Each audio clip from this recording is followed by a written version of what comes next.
বন্ধুরা, আজকে চলে এলাম নতুন আরেকটি ভিডিও নিয়ে। আজকে যাচ্ছি একটা জিনিস কিনতে। তাই সকাল সকাল বেরিয়ে পড়লাম। যাচ্ছি অনেক দূরে। আর নতুন জিনিস কিনবো সেই আনন্দে আত্মহারা। যদিও জিনিসটি আমার নয়, আমার এক বন্ধুর। ও বলল চ, তাই ওর সাথেই যাচ্ছি। সকাল সকাল বেরিয়ে পড়েছি আর গন্তব্য সেই দোকান। আর সেখানেই যাচ্ছি। চারিদিকের মনোরম পরিবেশ আর প্রচণ্ড গরম পড়েছে। আর এই গরমে রাস্তা দিয়ে বাইক নিয়ে যেতে বেশ ভালোই লাগছে। হালকা হাওয়া লাগছে আর গরমে অতটা অসুবিধা হচ্ছে না। কিন্তু হ্যাঁ, মাথায় হেলমেট রয়েছে তো একটু যেন গরমটা লাগছে।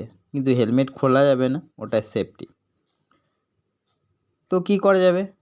যাচ্ছি সবাই মিলে আর রাস্তার দুপাশে সুন্দর ও মনোরম পরিবেশ। সত্যি অতুলনীয়, অসাধারণ।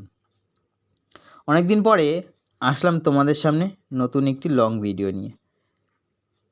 জানি না কেমন হবে, কেমন হয়েছে। সবাই আশা রাখছি ভালো আছো, কুশলে আছো। রাস্তার ধারে এই সুন্দর ফুল গাছগুলি যেন মনটাকে ভরিয়ে তুলছে।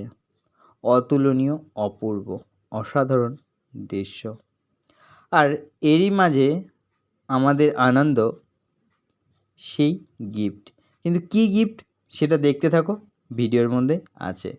অবভিয়াসলি আমরা দোকানে চলে এসেছি এবং দোকানে আসার পরে যে প্রোডাক্ট বন্ধু নিবে বলেছিল সেটা দেখলো, পছন্দ হলো। হ্যাঁ, V15 ভিভো ফোন। ওর এটাই পছন্দ হলো এবং ও এটাই নেবে। তো আনবক্সিং হচ্ছে, প্রোডাক্টটা খোলা হচ্ছে। নতুন প্রোডাক্ট খুলছে এবং এতটাই সিল করা যে খুলতেও সমস্যা হচ্ছে। যাই হোক, আলটিমেটলি সেটা খোলা গেল। হ্যাঁ, আচ্ছা, ওখানে ওটা কেটে দিল, সিল করা রয়েছে।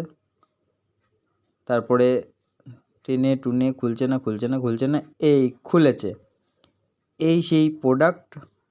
এই যে কেমন হয়েছে জানাবে। কালার দুটো তিনটে ছিল, এই কালারটাই ওর পছন্দ হলো, এই কালারটাই নিল।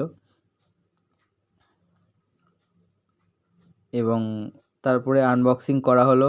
আনবক্সিং করার পরে সে তার পছন্দ এটা সে দেখলো এবং তার ভালো লাগলো এই কালারটা। V15। চলো টাটা।